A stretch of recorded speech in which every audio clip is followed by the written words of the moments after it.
오늘 교회가 82주년 교회 생일날입니다. 얼마나 감사한지 모릅니다.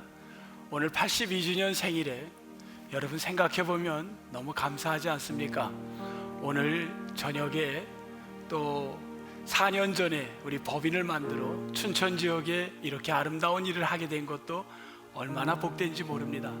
그동안에 교회가 많이 후원을 하고 또 우리 CMS를 여러분들이 많이 후원을 해서 잘 하고 있습니다. 또 이사분들이 정성을 다하여 매달 적지 않은 돈을 많이들 후원하고 있습니다. 이제 이 법인은 세계를 향하여 나갈 준비를 하고 있습니다. 여러분 많이 제가 미국에서 본 거는 어렸을 때 너는 소방서에다가 후원을 해라 1달러 그렇게 작게도 후원을 하는 겁니다. 아이들 때 훈련을 시키는 겁니다. 너는 경찰서에 후원을 해라. 여러분 우리가 후원의 문화를 어려서부터 훈련시켜서 우리 교회가 더욱더 많은 아름다운 일을 하게 되기를 소망합니다. 오늘 우리 교회 82번째 생일 어떻게 우리가 보낼까 하다가 우리 다 같이 한번 일어나서 우리 한번 옆 사람하고 인사할 텐데 우리 생일 케이크 지금 나오고 있습니다. 오늘 기도하신 장로님 또 우리 오늘 누가 나오시냐면 우리 총여전도회 회장 박원미 권사님과 우리 안수집사 회장 홍기종 집사님 그리고 우리 맨 앞에 있는 우리 원로 장로님 우리 한번 나오시면 좋겠습니다. 이 자리에 이렇게 나와서 쓰시겠습니다. 네. 우리 옆 사람하고 한번 인사할까요? 교회 생일 축하합니다. 네, 교회 생일을 축하합니다. 우리 어린이들 축하합니다. 네, 어린이 축하합니다. 여러분 우리 교회에서 불렀던 노래가 있습니다. 어떤 노래냐면 옷과 같이 우리 아주 옛날 노래입니다. 같이 한번 불러보겠습니다.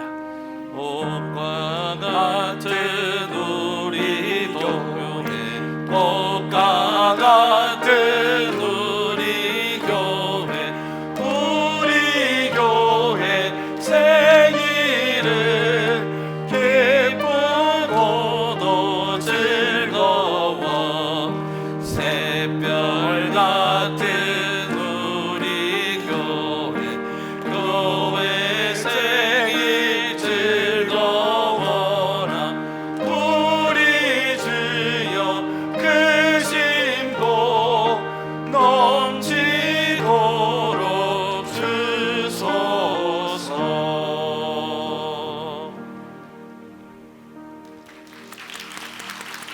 하나님 감사합니다.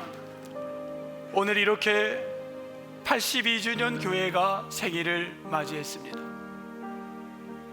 우리 역사에 보면 일제강점기에 나라를 위해 우리 교회 어른들은 항거하였고 6.25 때 가난하고 힘든 자들을 위하여 어려운 이들을 도왔습니다. 민족의 어려운 시기마다 함께했던 우리의 선배 어른들 신앙인이었습니다. 이제 4년 전 우리는 지역사회에 어떻게 하든지 교회가 나갈 길을 찾기 위하여 법인을 만들어 민관협력을 하고 있습니다. 앞으로 이 교회가 90년, 100년을 향해 나갈 때 놀라운 주의 축복이 있도록 역사하여 주옵소서. 아버지 하나님, 우리 어린아이들이 이제 장래에 커서 다음 세대들이 정말 큰 인물들이 배출되는 축복의 재단이 되게 도와 주옵소서.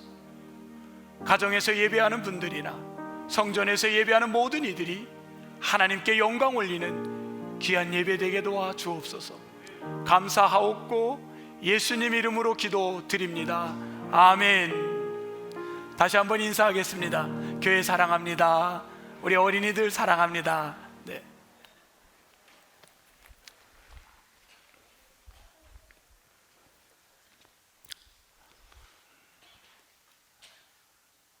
정태기 목사님의 이야기를 제가 시작에 인용하겠습니다. 신안군 앞바다에는 태풍이 불면 사람들이 그 앞바다에 나와 하는 일이 있습니다. 그거는 그릇을 깨는 일입니다. 떠밀려오는 그릇들이 있는데 그 그릇을 사람들은 앉아서 깨기 시작합니다. 왜? 아주 오래전 그 마을에는 들려오는 이야기가 있습니다.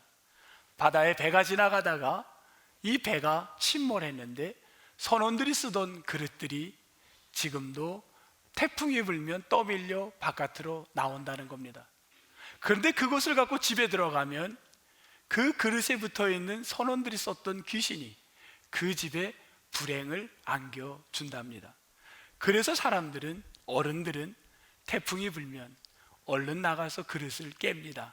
그렇지 않으면 혹 아이들이 실수라도 그릇을 갖고 집에 들어올까 봐 그릇을 깨고 있습니다. 그런데 그 동네에 이사를 한 집이 왔습니다. 이 아이가 길거리에 해안가에 보니까 그릇이 하나 있는 겁니다. 신기한 그릇을 들고 집에 갖고 왔습니다. 이 집은 그 내려오는 이야기를 몰랐습니다.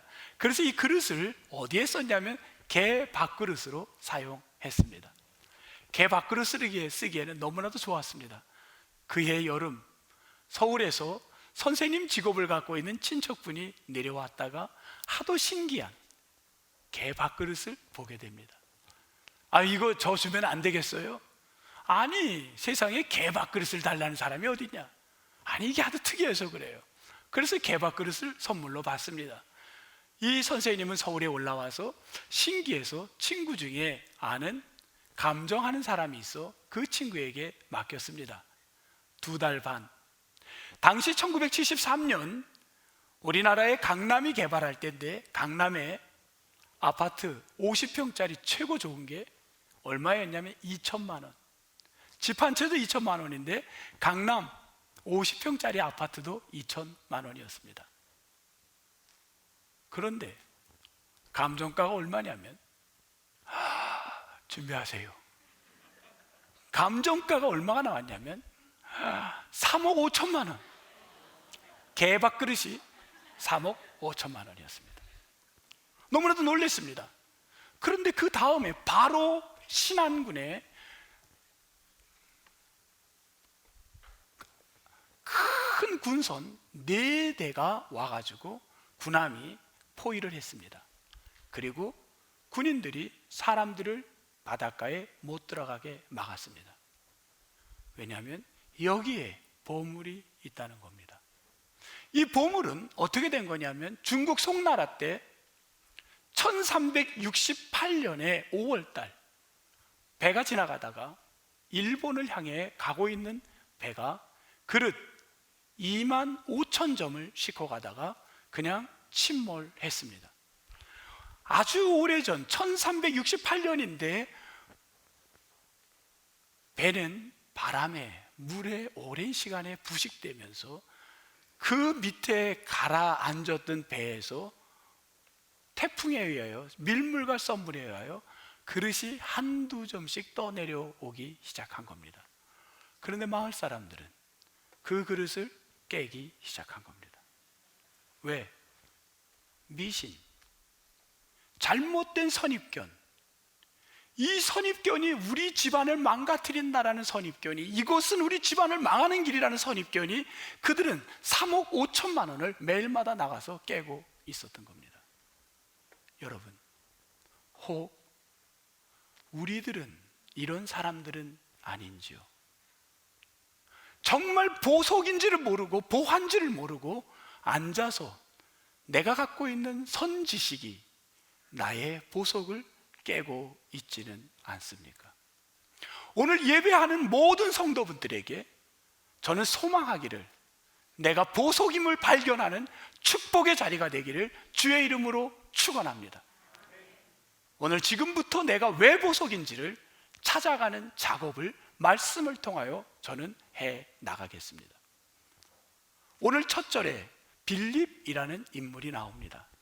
빌립, 그의 고향은 벳, 집이라는 말입니다. 벳 하면 집입니다. 베들레헴, 떡집, 벳 하면 집인데, 세다 하면은 어부 혹은 물고기를 말합니다. 다른 말로 하면 벳세다 하면 물고기의 집, 어부들의 집이란 말입니다. 어부들의 집이라는 것은 존귀한 말이 아니라 평하, 사람들을 아주 내려서 이렇게 이야기할 때 그걸 뭐라 그러죠? 그런 말이에요. 어쨌든 세금을 너무너무 사람들이 2배로 받았습니다. 왜냐하면 그들을 무시했기 때문에. 너희들은 세금을 더 내야 된다, 짓밟았던 자들이 이 어부들이었습니다. 또한 벳세다에서는 어떤 일이 일어났냐면, 여러분 벳세다는 사복음서에 보면은 어떤 일이 일어났냐면 오병이어의 기적이 벳세다에서 일어났습니다. 왜 벳세다에서 오병이어의 기적이 일어났을까요? 왜 그랬을까요? 그만큼 가난한 사람들이 많았기에. 그들은 떡 하나 얻어먹을까 해서 쫓아다녔던 것 아니겠습니까? 배고픈 가난한 자들이 많았던 오병이어의 사건이라는 벳세다에는 또한 그곳에는 이렇게 사회적으로 정말 사람들에게 억눌림 받은 자들이 있던 곳이 벳세다입니다. 그런데 지금 예수님이 자기 같으면 제자를 삼는다면, 사람을 삼는다면 누구를 삼냐면 강남에 있는 사람, 공부 많이 한 사람을 선택할 텐데 어떻게 나 같은 벳세다 사람을 선택했느냐에 감동을 받은 겁니다. 이분이야말로 메시아겠구나 생각을 했습니다. 그래서 그는 예수님을 만나자마자 견딜 수 없는 마음에 한 사람이 떠올랐습니다. 그의 이름이 누구냐면, 누구죠? 나다나엘이었습니다. 친구 나다나엘. 평상시 나다나엘은 날마다 무엇을 하고 있었냐면, 그는 성경을 공부하고 메시아 오기를 기다렸던 사람이었습니다. 그래서 빌립은 나다나엘에게 뛰어갔습니다.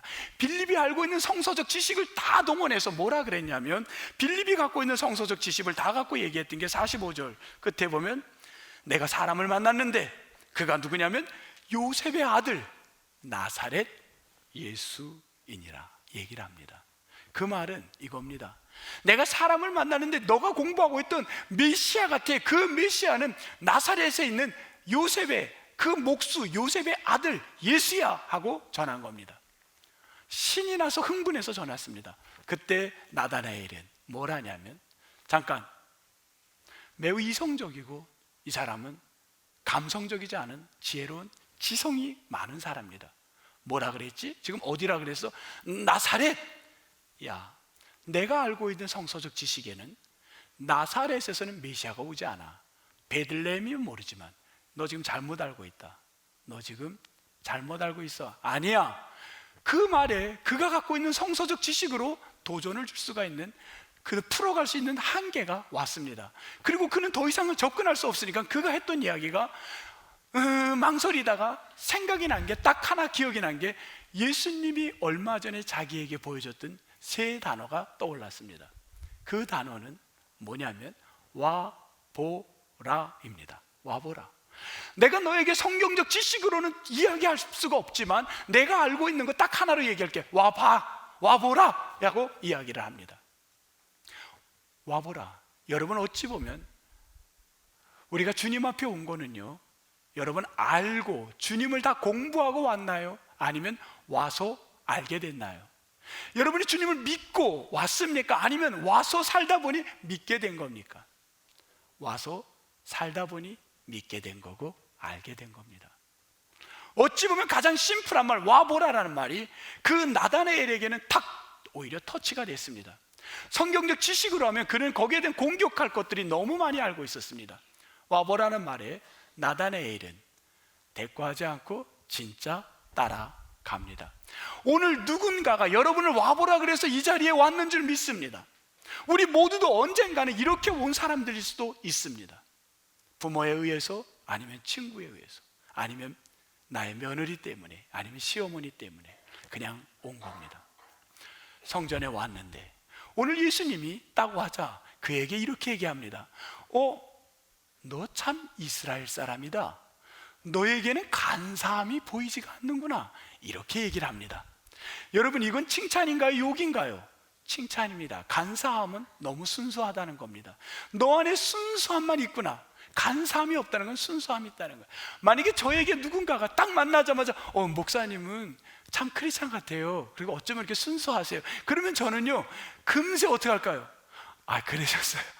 그냥 죄를 오픈해 버릴 거예요. 사실은요, 이러면서 얘기할 거예요.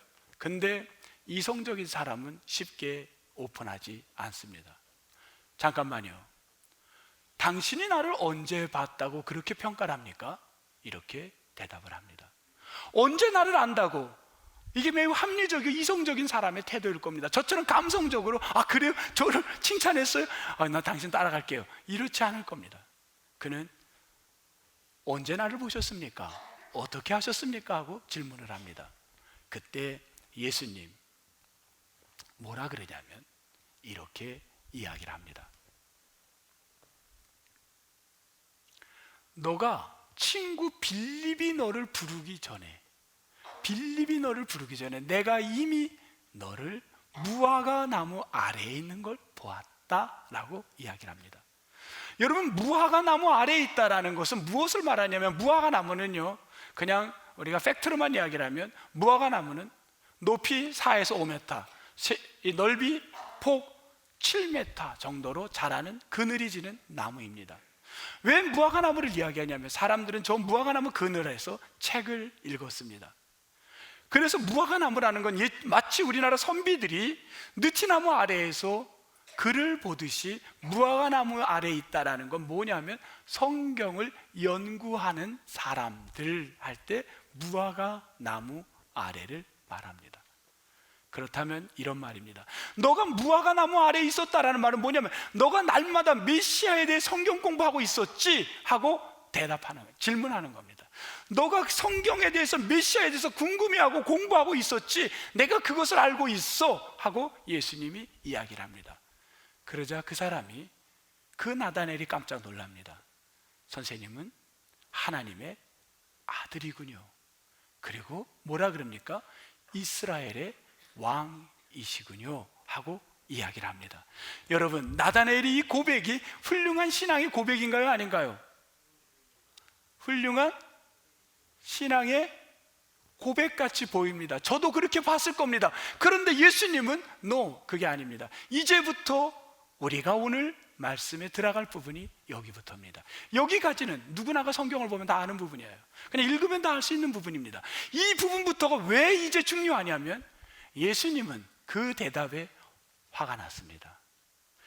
이 사람이 편견을 갖고 있구나, 잘못된 편견을 갖고 있다는 것을 예수님은 발견하기 시작했습니다.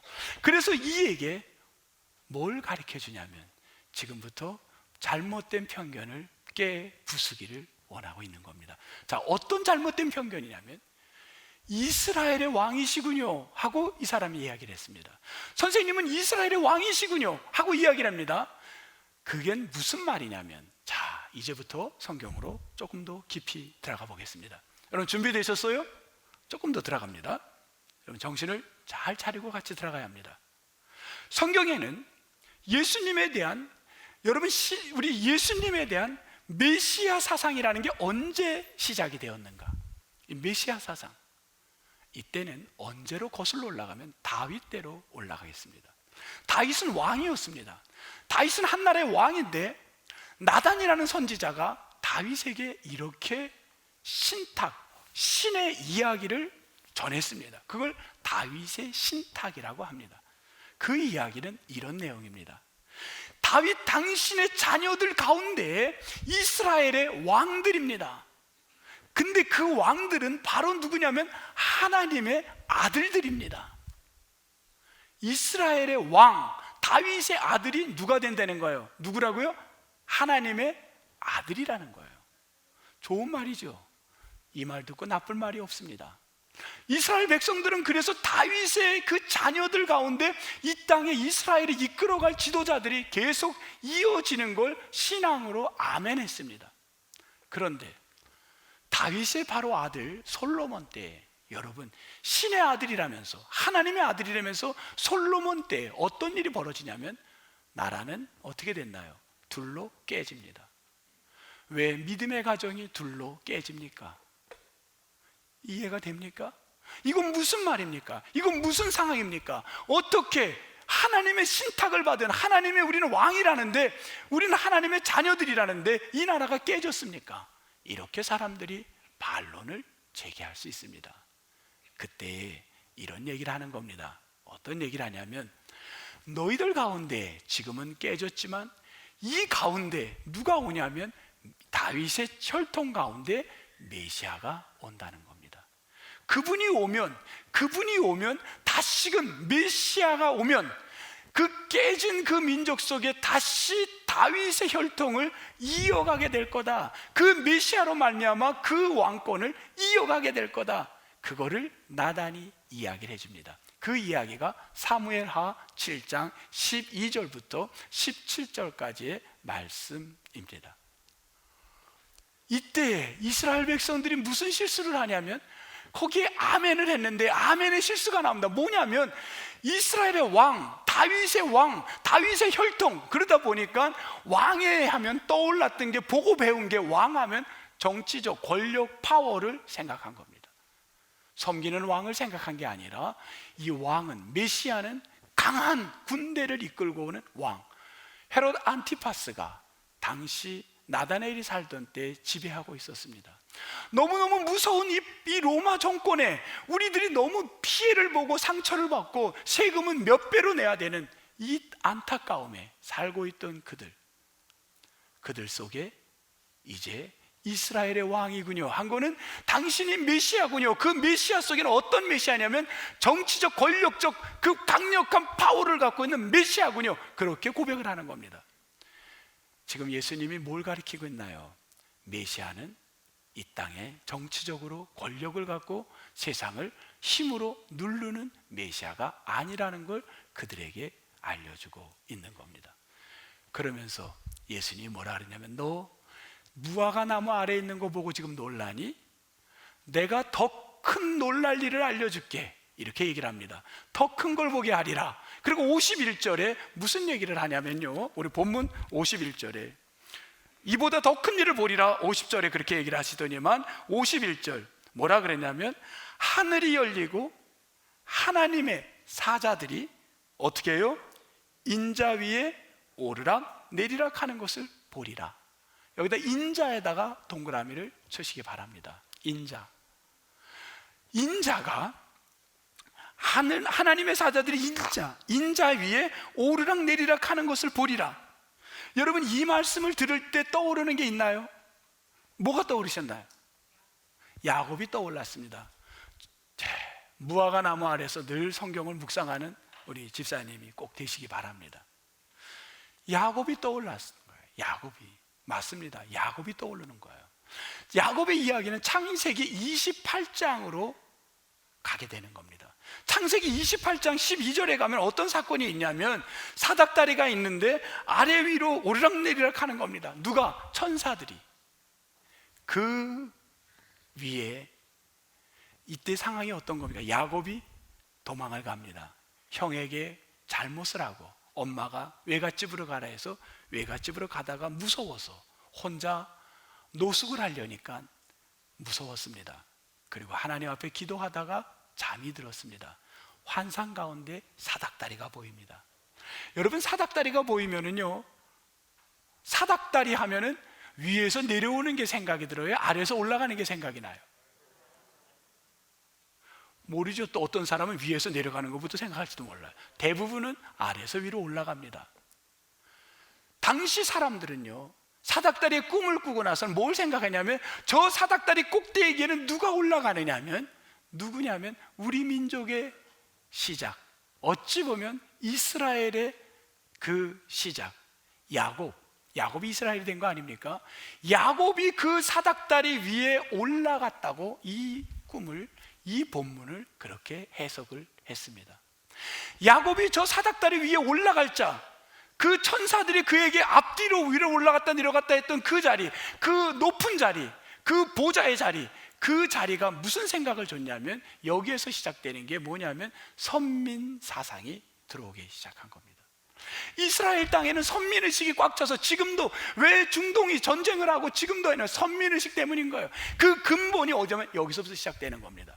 야곱이 보좌 위에, 임금이 앉는 어자 위에 사다리 꼭대기에 앉는 자가 바로 야곱이었다. 그가 이스라엘의 시차, 이 조상이다. 이스라엘이 어자에 앉는다. 이스라엘은 선택받은 백성이다 라는 선민 사상이 28장 12절에서 자리 잡게 됩니다.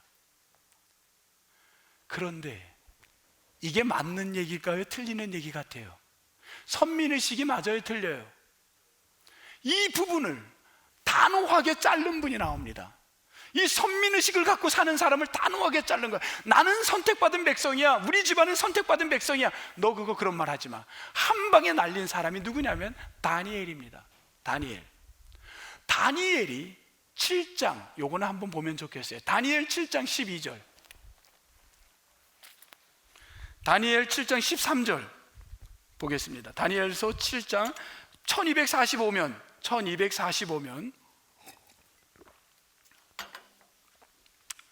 다니엘 7장 13절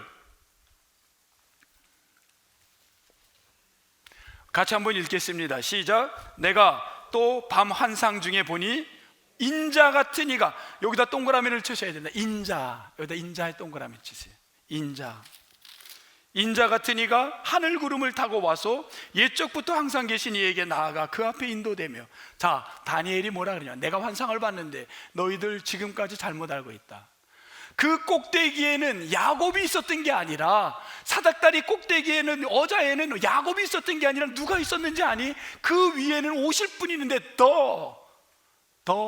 그 정관사를 보셔서 사람의 아들이 있어. 그 사람의 아들, 그분이 보좌 위에, 어자 위에 앉으셨어.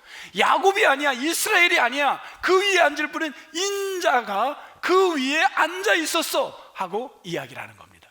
지금까지 잘못된 환상, 잘못된 것 내려놓으라는 겁니다. 너가 앉을 게 아니라는 겁니다. 그 위에 앉을 분은 누구라고요?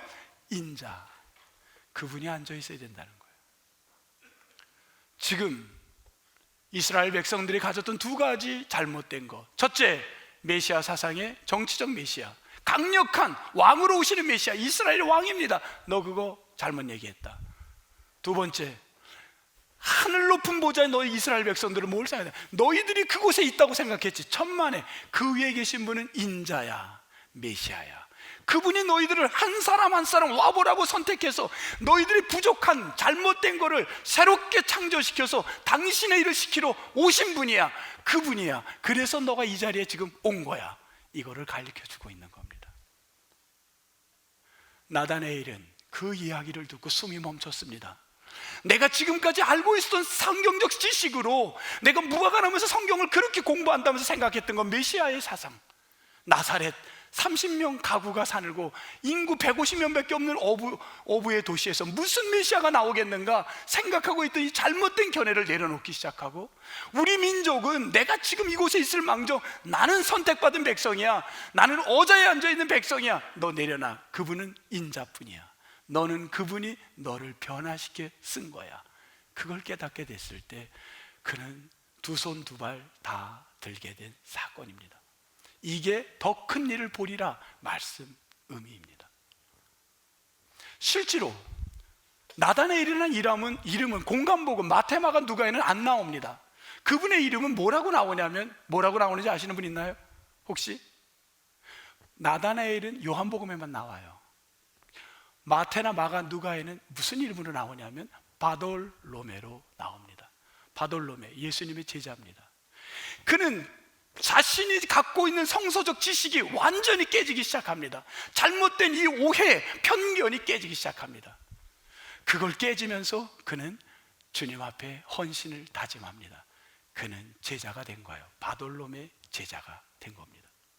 왜 요한은 이런 거를 이렇게 집중해서 기록을 했을까? 요한 자신이 성서를 갖다가 자기 자신이 변화된 사람입니다. 지난주 기억나시죠? 나를 하나님이 새 창조시켜서 나를 사랑의 사도로 만든 분이 이 메시아임을 그는 깨달았기에 나와 같은 변화되는 사람을 이렇게 집중적으로 기록하고 있는 겁니다. 저는 여러분이 예수 그리스도 안에 새 창조되기를 주의 이름으로 축복합니다. 우리가 지금 갖고 있는 성서적 지식, 내가 갖고 있는 편견된 지식, 이것을 이 시간 깨워짐으로 주님 앞에 쓰임받는 자가 되기를 축복합니다. 지금부터 500년 전에 이태리에 가면 두오모 성당이라는 데가 있는데 그 앞에 화가는 그림이 아니라 입상, 세워놓는 동상을 하나 만들었습니다. 이 사람의 나다나엘을 만든 겁니다. 그런데 나다나엘이 지금 걸치고 있는 저것은 성의가 아닙니다. 뭐냐면 자신의 껍질, 피부의 껍질을 벗겨 놓은 겁니다.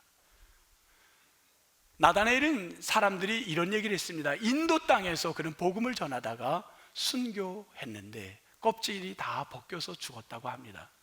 그거를 저 화가는, 작가는 저렇게 입상으로 만들어 두었습니다.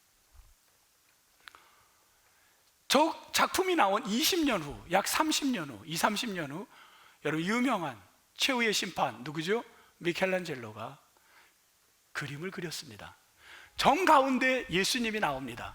그리고 예수님의 밑에, 바로 밑에 이쪽으로 한 사람이 뭘 들고 있습니다. 왼손에 보이나요? 이게 뭐냐면 껍데기입니다. 껍질을 벗긴 겁니다. 오른손에 이렇게 하고 있어요. 보이세요? 이거 나이프를 들고 있습니다. 칼을 들고 자신의 편견과 더러운 건가 잘못된 걸 뺏겨내고 있는 겁니다. 껍질을 다 벗겨낸 거예요.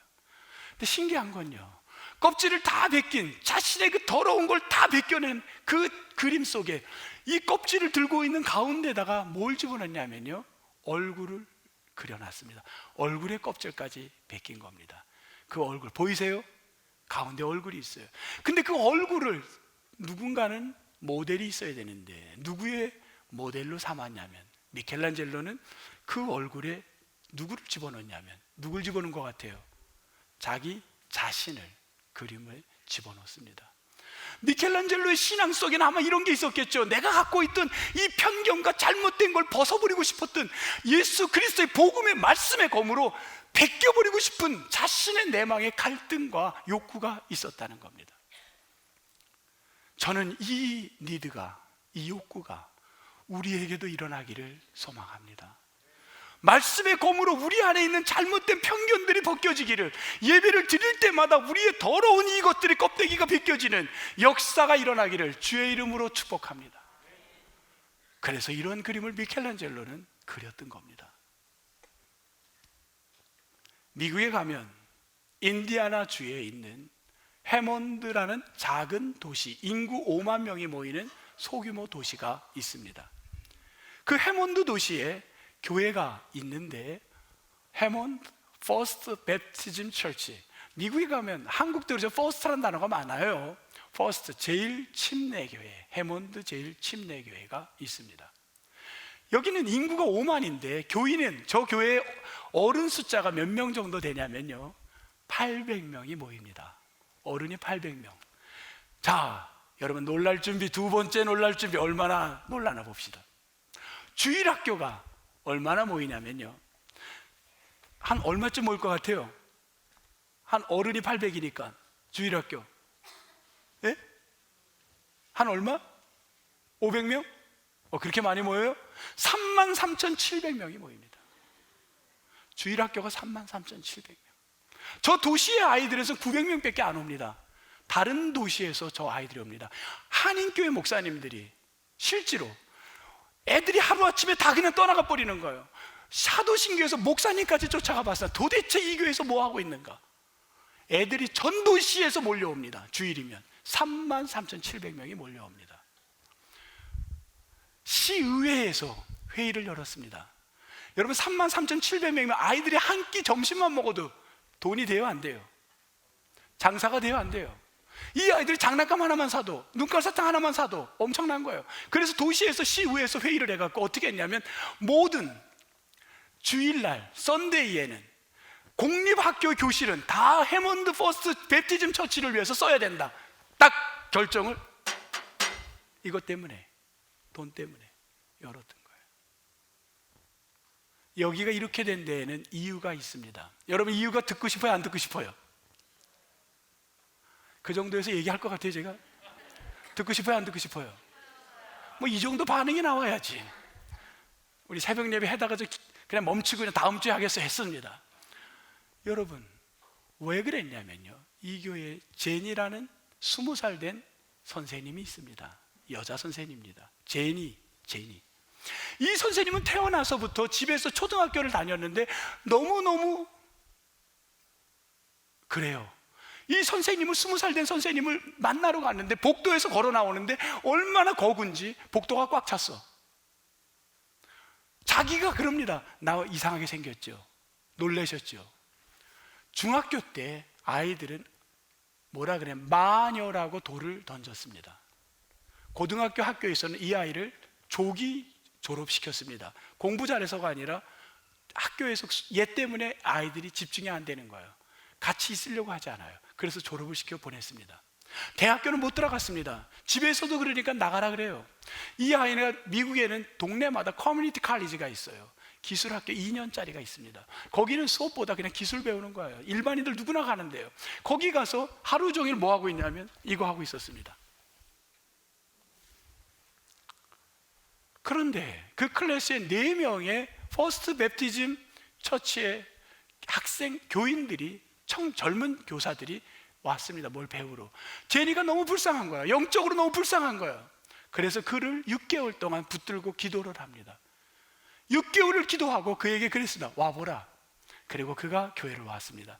그는 걱정이 돼서 또 누군가에게 내가 상처를 받지 않을까. 그리고 교회를 왔는데 그곳에서 그 한 사람이, 내 클래스가 유치부인데 7명의 아이들을 너에게 줄게. 네가 걔네들 좀 맡아보지 않겠니?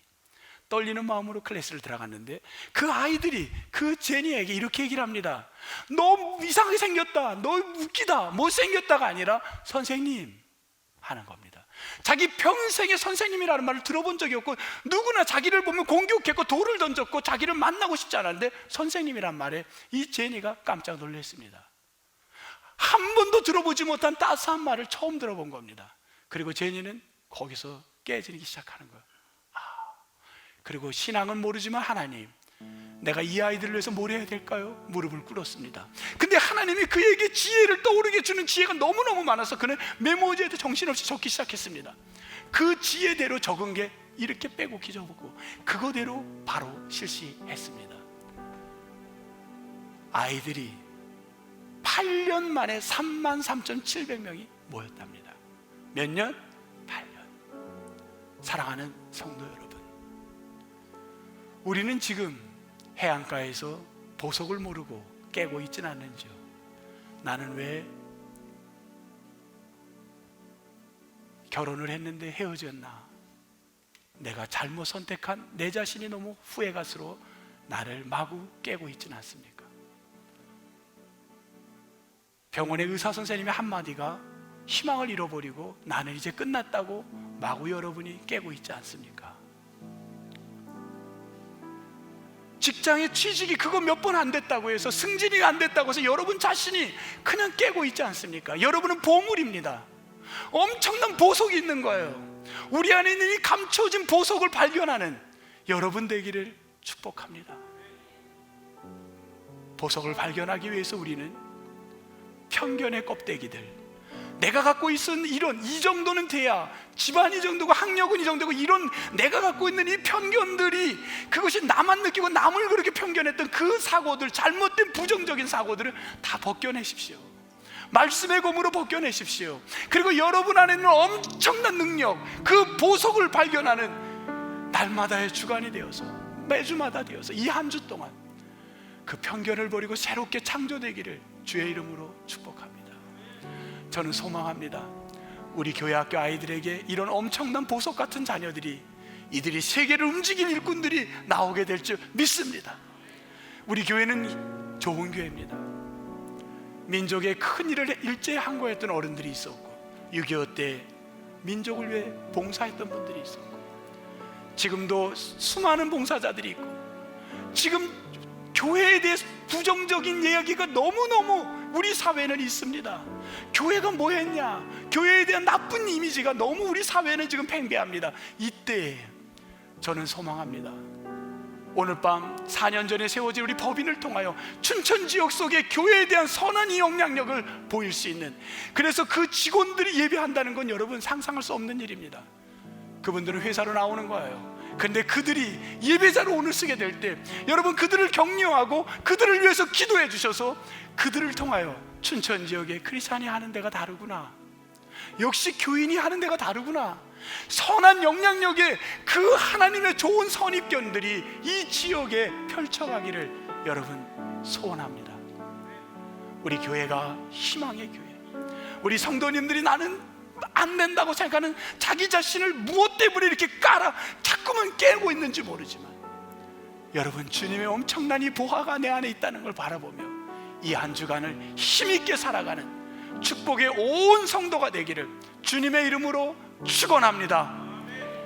하나님, 우리의 잘못된 선입견들, 잘못된 편견들, 말씀의 검으로 주일마다 새벽마다 깨게 도와주옵소서. 다 벗겨지게 도와주옵소서. 내 안에 엄청난 보화, 예수 그리스도가 오죽하면 날 위해 십자가에 달리셨겠습니까? 내가 얼마나 가치 있는 보석이면 날 위해 십자가에 달렸겠습니까? 함부로 내 목숨을 쉽게 여기지 말고, 포기하지 말고, 함부로 나를 갖다가 학대하지 말며 엄청난 가치 있는 존재임을 또 한 번 주일마다 느끼며 예배할 때마다 느끼며 힘있게 이 한 주간을 살아가는 우리 모든 크리스찬이 되게 하여 주옵소서. 와보라, 말씀의 검으로 베끼고, 그리고 주님 주신 새 창조로 힘있게 살아가는 크리스찬 되게 하옵소서. 예수님 이름으로 기도합니다. 아멘.